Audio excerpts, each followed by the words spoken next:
raciun. Bismillahirrahmanirrahim. Rabbi şrah li sadri ve yassir li emri ve hlul uqdeten min lisani yefkahu kavli. Azzamallahu ucurana ve ucurakum bi musabina bil Husayn aleyhisselam. Ve cealna ve iyyakum minet talibina bi tharihi ma'a veliyihil imamil mahdi min ali Muhammed salavatullahi aleyhim ecma'in. واللعنة الدائمة على قوم الظالمين إلى يوم الدين. بسم الله الرحمن الرحيم. وإذا سمعوا ما أنزل إلى الرسول ترى أعينهم تفيض من الدمع مما عرفوا من الحق يقولون ربنا آمنا فاكتبنا مع الشاهدين. Əhl-i Beytin hüzünlü və matəm günləridir. İmam Hüseyn əleyhissalamın və dostlarının şəhid olan günləridir. Bu münasibətlə başda İmam Zaman ağa olmaqla vəli fəqih və digər alimlərimizə və yer üzündə olan müsəlmanlar və xüsusilə şiələrə başsağlığı veririk.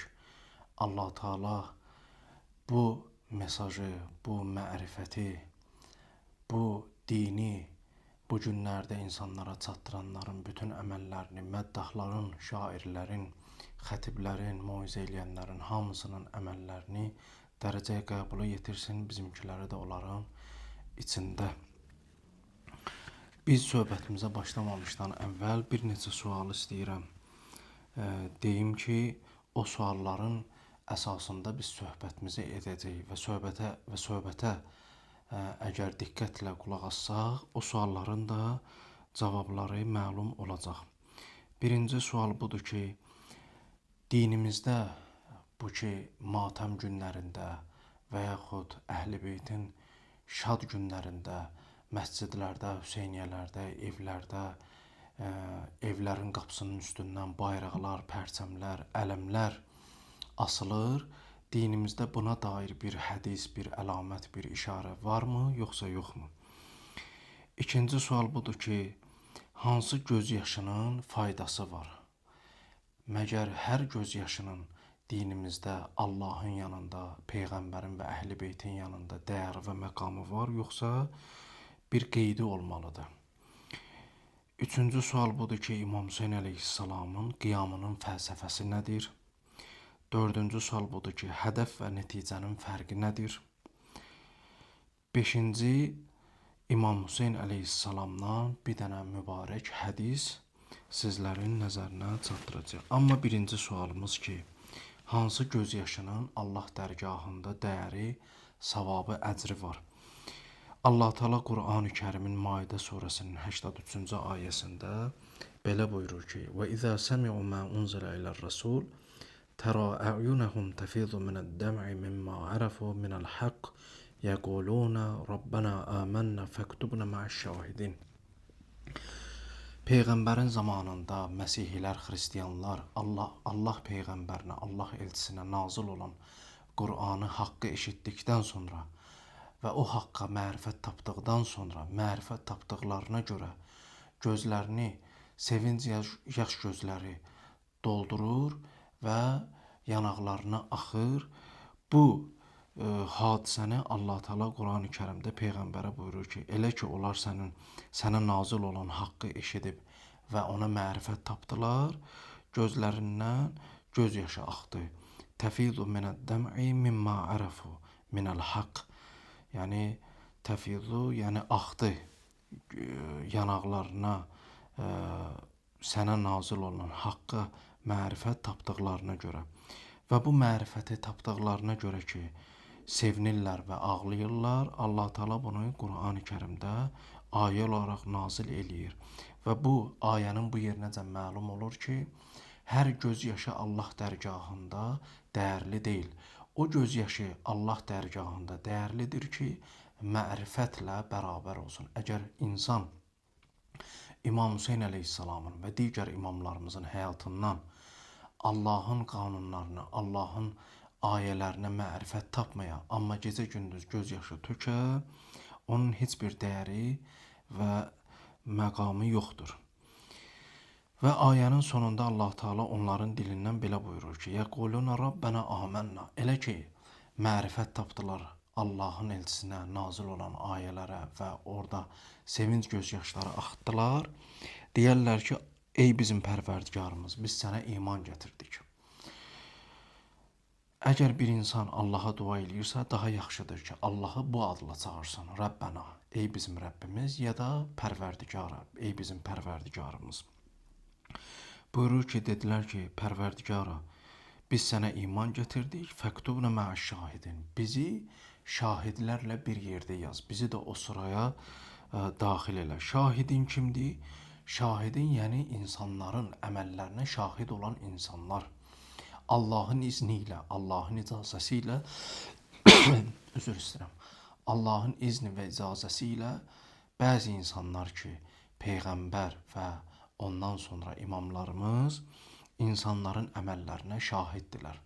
Hədislərdə də var ki, insanların, yəni hansı imamın zamanında yaşayırsansa xüsusilə insanın əməlləri ya həftənin sonu, ya bir ayın içində insanın əməlləri həmin zamanənin imamına təqdim olunur. Əgər insanın xüsusilə möminlərin əməlləri, yaxşı əməlləri olsa və gözəl əməlləri olsa, imam zaman o möminlərin o əməlləri ilə şad olar, sevinər. Əgər yox, pis əməllərlə olsa, Allah eləməmiş, Allahın vəlisi İmam Zaman ağa o insanların pis əməlləri ilə qəmgin olar, narahat olur. Bu şahidin kimlərdir? Allah Teala Tövbə surəsinin 105-ci ayəsində buna işarə edib. Buyurur ki, və qul əməlu fəsəyərəllahu əmələkum və rəsuluhu vəl-mu'minun və səturadduna ilə alimil qeybi və şəhadə fəyunəbbiukum bimə kuntum tə'məlun.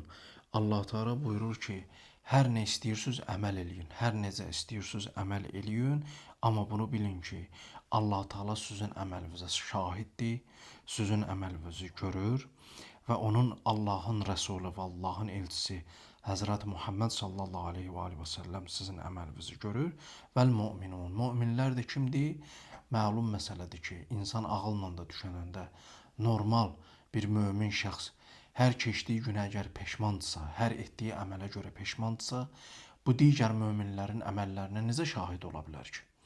Bu elə möminlər olmalıdır ki, Peyğəmbərin özü kimi pak və mütəhhər olmalıdır, məsum olmalıdır ki, digər möminlərin, digər insanların əməllərinə şahid olmaq məqamına çatsın və Allah bu məqamı o möminlərə də versin. Bu əqli yoludur.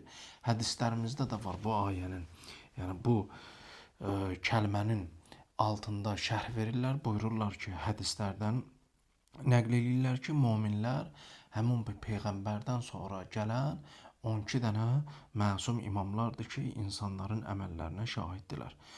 Ayənin ardında Allah Teala buyurur ki, siz tezliklə həm qeybi, yəni gizlində olan, gözə görünməyən hər bir şeyi bilən və gözlə görülən hər bir şeyi bilən Allaha qayıdacaqsınız. Məlumdur ki, insan bu günləri alimlər də, xüsusilə istər şərq, istər qərb alimləri də bunu bu günləri kəşf edir ki, aləmdə nə çox şeylər var ki, insan onu gözü ilə görmür.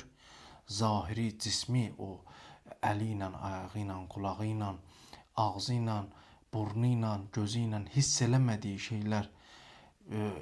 şeylərdən və məlumatdan və fiziki olan belə deyək, varlıqlardan əlavə o qədər yəni sayca daha çox metafiziki varlıqlar var ki, insanlar onu normal şəkildə dərk eləmir. Ki, Allah Teala həm onu gizlində olanı biləndir, həm aşkarda. Əlbəttə ki, burada sual yaranır ki, əgər bir şey ki gizlindədir, Allah onu necə bilə bilər? Bu ayə Allah tərəfindən bəşəriyyət üçün nazil olub. Bəşəriyyət üçün nazil olduğuna görə, Allah bəşərin və insanların dili ilə danışdığına görə bu söz bizə nisbətdə qeyb və şəhadət var. Amma Allaha nisbətdə aşkar və gizlinin mənası yoxdur. Hər bir şey Allahın yanında, huzurunda aşkardır. Bu bizə nisbətdə olaraq ayələr bizə tərəf nazil olduğuna görə Allah buyurur ki, alimul qeybi və şəhadə. Yəni bizə nisbətdə bunun Mənası bu cürdür. Allahın yanında gizlin aşkar yoxdur. Hər şey aşkardır. Fəyunəbbiukum bima kuntum ta'malun və hər nə etmisiniz, o etdikləriniz əməllər istər gizlində olsun, istər aşkarda olsun, Allah Teala sizi o etdiyiniz əməllərə görə agah eləyəcək və hamısını sizə göstərəcək. Ona görə də bu sualın cavabını bu iki mübarək ayənin nəticəsində bildik ki, hansı göz yaşının Allah dərgahında məqamı və dəyəri var. O göz yaşının dəyəri var ki, mərifətlə olsun. Yəni bu hadisələr, bu Kərbəla hadisəsi, İmam Hüseyn əleyhissalamın bu qurduğu məktəb, bu etdiyi əməllərə insan mərifət tapsın. Mərifət tapdıqdan sonra göz yaşı töksə, o göz yaşı Allah dərgahında nədir? Dəyəri var və məqamı var. Və şahidlər kimlərdir? Ona da biz dəlil gətirdik Quran ayəsindən ki, bildik ki, insanların əməllərinə kim şahiddir. Ona görə də İmam Hüseyn əleyhissalam buyurur ki, Ənə bunu qətilil əbərat. Mən axan göz yaşlarının şəhidiyəm və qurbaniyəm. Hansı ki o göz yaşı gözün hərəkəsindən axa və insanın üzünün yanağına gələ. Mən o göz yaşlarının qurbaniyəm. Əssalamu aleykə ya qətiləl əbərat. Və ikinci sualımıza davam edirik. İkinci sual budur ki, dinimizdə bayrağa dair bir dəlil var ki, bu ki, matəm günlərində və Əhl-i Beytin şad günlərində biz bayram, ələm, pərçəm vururuq, asırıq. Buna bir İslam dinində